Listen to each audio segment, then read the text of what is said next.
Hi guys, welcome to our channel mister Sisindri. Sonia big boss హౌస్లో strong contestant అని feel అవుతూ ముందుకు సాగుతుంది. ముఖ్యంగా నాకంటే ఈ బిగ్ బాస్ షో గురించి ఎవరికి తెలుసు, నాకే అన్నీ తెలుసు, నేనే గేమ్ బాగా ఆడతాను అంటూ ఇతరులని బ్లేమ్ చేస్తూ సాగుతుంది. ఇంతకంటే తోపు అనుకున్న కంటెస్టెంట్స్ ఎంతోమంది సీజన్ తొలి భాగంలోనే ఎలిమినేట్ అయ్యి బయటికి వచ్చేశారు. సోనియా టాస్క్లో అయినా కరెక్ట్గా ఆడుతుందా అంటే అది కూడా లేదు. ఒక టాస్క్లో అవకాశం వస్తే బొక్కబోర్ల పడి వచ్చిన అవకాశాన్ని చేతిలా వదిలేసుకుంది.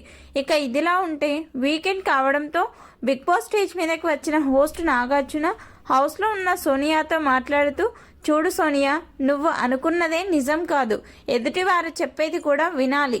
విష్ణుప్రియ ఆ రోజు ఏదో ఒక చిన్న క్వశ్చన్ అడిగింది అని పెద్ద దుమారం రేపావు కదా, ఆ తర్వాత నువ్వు విష్ణుప్రియని ఎన్ని మాటలు అన్నావు అని ప్రశ్నించడంతో, లేదు సార్, నేనేం మాట్లాడలేదు అని సోనియా చెప్తే హోస్ట్ నాగార్జున ఒక వీడియో ప్లే చేసి చూపించాడు. ఆ వీడియోలో సోనియా విష్ణుప్రియ గురించి మాట్లాడిన ప్రతి మాట ఉంది. చీఫ్గా ట్రిగ్గర్ చేస్తుందని, డ్రెస్సింగ్ సెన్స్ ఉండదు, ఇష్టం వచ్చినట్టు మాట్లాడుతూ, ఆమె మాట్లాడేదే అడల్ట్, అలాగే విష్ణు ఫ్యామిలీ గురించి మాట్లాడిన మాటలు, ఇలా ఈ వీక్లో సోనియా విష్ణుప్రియ గురించి చీఫ్గా మాట్లాడిన ప్రతి మాటను బిగ్ బాస్ మంచి మ్యూజిక్తో ప్లే చేసి చూపించడంతో సోనియా సైలెంట్ అయితే మిగిలిన వారు షాక్ అయ్యారు. ఆ తర్వాత నాగార్జున మాట్లాడుతూ, చూడు సోనియా, ఒక అమ్మాయిని అలా మాట్లాడటం చాలా తప్పు.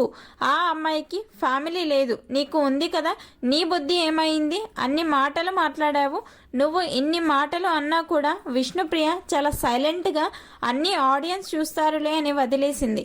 ఇంకొకరు అయితే ఖచ్చితంగా ఏడ్చి సింపతి రాబట్టేవారు అంటూ నాగార్జున చెప్పాడు. ఈ వీడియోపై మీ అభిప్రాయాన్ని కామెంట్స్ రూపంలో తెలపండి. Please subscribe our channel mister సిసింద్రి.